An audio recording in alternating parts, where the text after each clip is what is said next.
Hi there and welcome to the second part of this Z400 two-part special, and this time I'm going on a road trip. Care to come with me? Before I start loading the van, here's a quick recap from last time.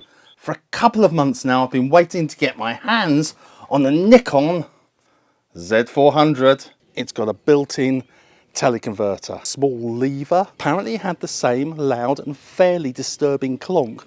Okay, I tell you what, I'm going to show you some images and I challenge you to tell me if I'm using it or not. And bring in the 300mm with the 1.4 and the Tamron set at 400mm.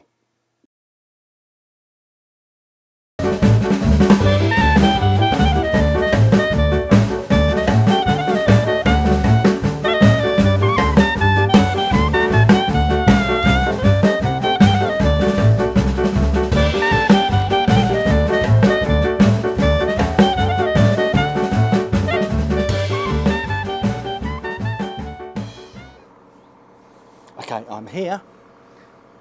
The red kites are circling around us. The tractor's getting ready. I'm starting off with the 300mm with a 1.7 lens. You can hear the tractor behind me. It's lights, camera, action. Let's go. Well, the day's weather is going to be incredibly changeable, from bright sunshine to black clouds against a dark sky. And you know what? That means it's a good day to test the lenses, because I'll have different lighting conditions. Here's a quick sum to start with. My 300mm f2.8 plus the 1.7 teleconverter plus the FTZ adapter plus birds in the sky equals, well, it amounts to a setup that's pretty unbalanced and heavy to use. Now we see that I'm no weightlifter, but just watch me trying to keep it steady whilst tracking the kites. The battery-laden Atomos doesn't help, I know, but the two adapters seem to make the whole setup really front heavy. I'm used to supporting it by bracing my elbow against my stomach, but when you shoot birds in the sky, the angle's simply too wide and I'm virtually supporting the whole thing with one arm. Okay, 300, 1.4. The setup's performing effectively, however, despite my shakes, and although it's a little cumbersome to manoeuvre, it's following the action well. And I'm confident that the focus will capture the kites even when they're diving. And don't forget, those kites make a split-second decision to dive, and they then reach speeds of up to 115 miles an hour on the way down. Now that's pretty impressive tracking with the 1.7 converter. The bird's much closer now, and using the 1.4 made panning even easier. You know that feeling you get when you press the shutter and you know you've caught a good one? Well, I was getting that. The other two lenses were going to have to go some to beat this very popular setup.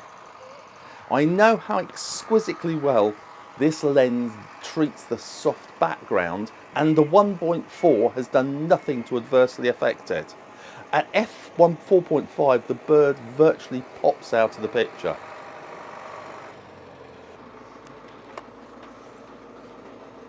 Okay, now I'm using the Tamron 150 to 600 and I've got it set to about 560, so it should be the same.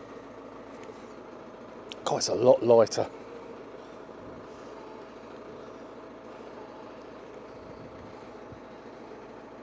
At 550mm, despite the images and video footage I'm showing you, the birds were now way too close and I was losing a lot of wingtips. If you want flying birds, this is the place to go. Flying red kites, that is. I was determined to try and get a swooping kite at 550mm, almost for professional pride. But in the end, I came to terms with the inevitable truth. I'm just not accurate enough at this game with this zoom setting. How infuriating. Okay, let's take it down to 400. Now at 400mm, the largest aperture you're going to get is f6, but there's still enough separation between the bird and the background to define it. The focus was snappy enough and didn't seem to get too distracted by the background, so that's good news. The most important aspect to me was the agility of the lens, and that overall lightness allowed me to keep it aiming at the birds for much longer. Now I know there's going to be people out there going to be frustrated with me keep going on about the weight of these lenses. I mean, why don't I use a monopod or tripod mounted gimbal? Well, the answer's this. When I'm aiming at an object above a certain angle, they simply get in the way. Try it yourself. Pop the camera on the mount, gradually aim higher, and you'll very soon find that you're crouching down trying to see properly through the viewfinder whilst tripping over the tripod legs, or maybe you'll find the monopod lifting in the air, hitting whatever's in the way. I'm sorry, but there's nothing like the freedom of handheld camera for aerial shooting. There's also something of the rear gunner about using a gimbal for flight photography. In the back of my mind, I can always hear ack, ack, ack, ack, ack, ack. Maybe that's just me. Anyway, enough of my ramblings, it's time to change the lens. Okay, now I'm going to change it to the one you know I want to use.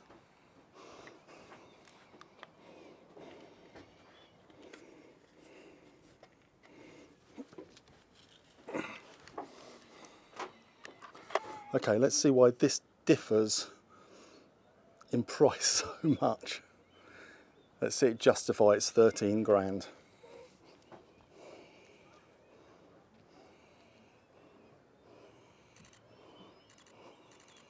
Now, what I loved about the Z400 lens is it gave me so much confidence. I've said that about the Z9 before, so you can imagine that using both made me feel like some kind of superhero. Like I couldn't miss a shot. In fact, I took 1,283 images with the Z400 lens at 400mm, and I got 102 out of focus. Then we took an honest look and concluded that only a few of them were either the lens or the camera's fault. And that was true, also true of the other two lenses. So that's down to me then, isn't it? Looking at the images, one of the first things I noticed was that even with an aperture of f4 to f4.5, the separation between bird and the background is stunning. I use it a lot, I cannot overuse it in this case. I only ever used f4 as maximum. Why, I hear precisely no one ask. Never stopped me before. So at this distance, if the camera concentrates on the wingtip, the bird's head should also be in focus. I wanted the image so you can see the background, but the subject really stands out. And that puts it in its environment. And this lens really performs. I'd started at 400 and I'd been pretty successful. When I flicked the teleconverter over, 560. I found that it was a lot harder to find and track the birds, just like I had with the Tamron. Basically, it was too much for this situation. I either had over full frame fillers, or I had to concentrate on the birds further away in the distance. And that kind of makes coming here to get close to them somewhat futile. It's not the lens's fault, just the situation. Now I tracked this one coming in from a field away and was pleased with the result, but any chance of getting any action shots at this magnification was proving to be pretty difficult, if not impossible.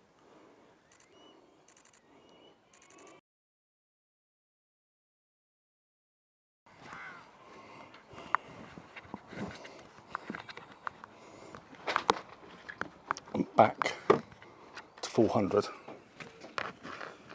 560 is almost too much for an environment like this. That's what I just said. In this type of situation, it's always best to pick one bird and continue to track it in the hope that it may drop into a dive. However, I nearly always seem to pick the one that's on its way home.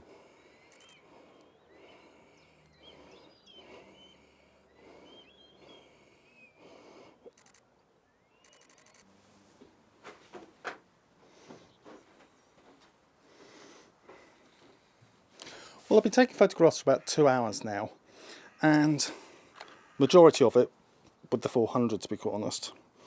I've had it mainly on the standard 400 rather than the 560, because in this environment 560 is almost too much. And I've had a couple of thoughts about it. One of the thoughts I've had is, who would buy this lens? I mean, I've seen in some of the shops that it's not in stock, it's pending arrival, you have to put your name down. Who's actually putting their name down? I mean, I could see it as a type of lens that you'd actually hire for an event. If you're going on safari or you're doing something like this, yeah, absolutely. But £13,000, I mean, it's a fantastic lens. It really separates the subject to the background, from the background. But it's still a lot of money.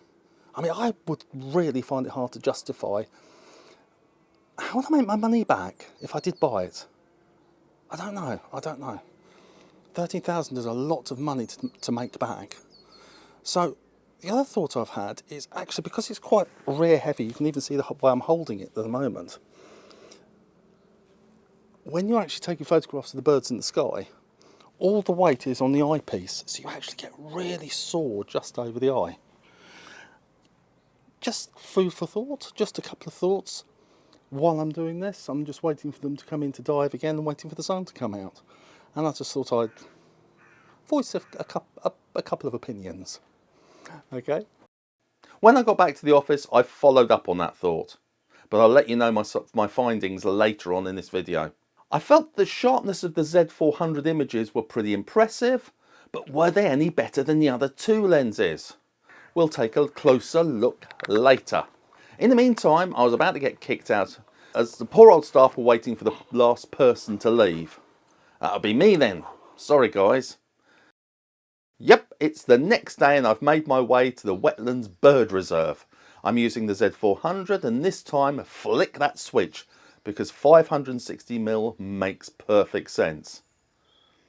Of course now a tripod and gimbal or monopod would have made perfect sense too, but I'd left them in the van. Never mind, I found myself this bench to sit on. I'd preferred to get lower down, but the fencing was a little in the way. Now, if anything, I could do with more focal length, but that's where quality glass shows its superiority. I'll need to crop these images, and I can already tell you that the detail is so good that it really won't be an issue. I mean, this is the original, and cropped in, it looks like this. So, no, don't think there's too much to worry about here. Now, one of the comments from the last video was that it was hard to see the difference between the images at 1080 as I've got this video. So I'm going to post them in a special folder on my website and pop a link below. I really hope that helps and thank you so much for the prompt. I should have done it a while back really. Seeing as the images are good with this lens at 560mm, I cannot see any reason why the quality would be any less at 400mm. And guess what? It's not. What amazed me as I sat there was that I didn't really feel the need to change to f2.8. f4 was really all I seemed to need. Now, much as I'd like to spend the entire video showing you images of pretty birds, and boy, I do like these, it's not what it's about, is it? So I think we'll start with a comparison of all three lenses at around 400mm. It's not a challenge this time, so I've labelled them from the start. When I viewed these images, it was on a 34-inch curved monitor, so you may not be able to see what I'm looking at until you take a peek on my website. The quality and detail of the Z400 is simply stunning. There's just simply no other way of describing it, and I know I keep using the word stunning and I don't want to overuse it, but just look at those pictures. You can see every barb on every feather. The Tamron looks good until you zoom into full size, then it's a little soft all over. The 300 with 1.4 is sharp at 50% size, and at 100% the water droplets are crisp, but the duck doesn't have quite the same detail as the Z400. But then it's a different colour and lighting, of course. The next set of images and the Z400 is just as crisp. The Tamron is better and perfectly acceptable up to full size. And these are huge files. I consider it good quality until I saw the Z400s. The 300 and 1.4 is impressive up to 100%, with the Z400 only just pipping it on detail. Here are the rest of the images from both the 300 and the Tamron. None of them match the intense crispness of the Z400 so far.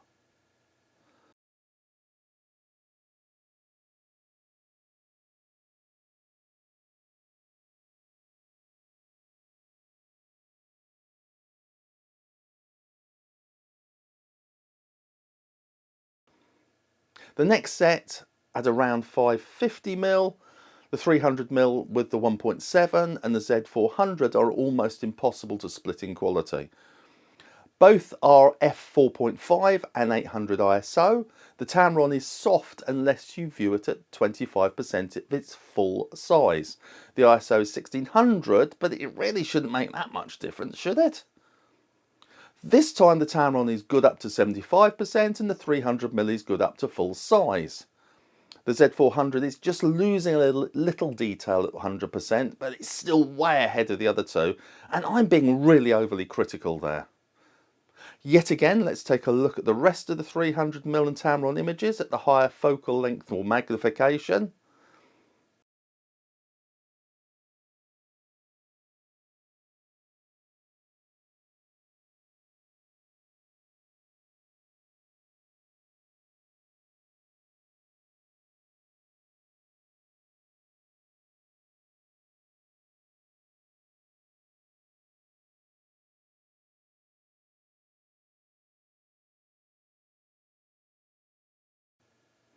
Now you'll have to indulge me while I show you these stunning shots of a bathing gull from the Z400, and that's at 560mm. What an impressive lens. I just love the way both the camera and the lens have dealt with the water. It's truly gorgeous.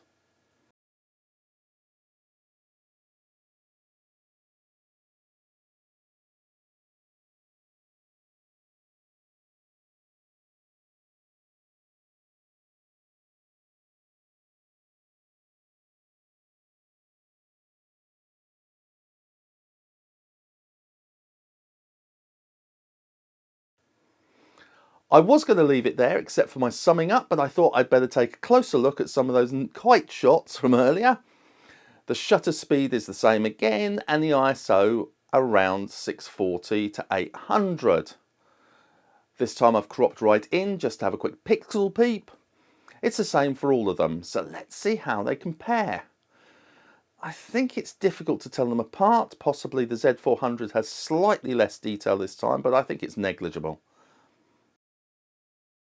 Here we have 3 more lively kite images.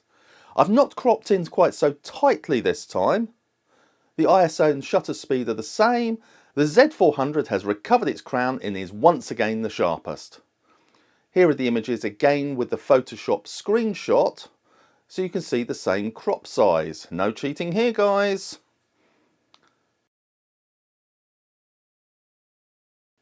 You know the saying, if it seems too good to be true, then it probably is. Well, the Z400 is more than good, and that's the honest truth. I'll tell you what though, I can't get past the price, which has been kindly described as exotic. You see, I want to be able to say that it's stunningly sharp, which it is. I want to say that it's lightning fast to focus, which it is. But when I showed the lens to any photographers that I met on my short travels, instead of discussing how good the lens is, they mainly wanted to talk about that price, £13,000 plus 499 more pounds.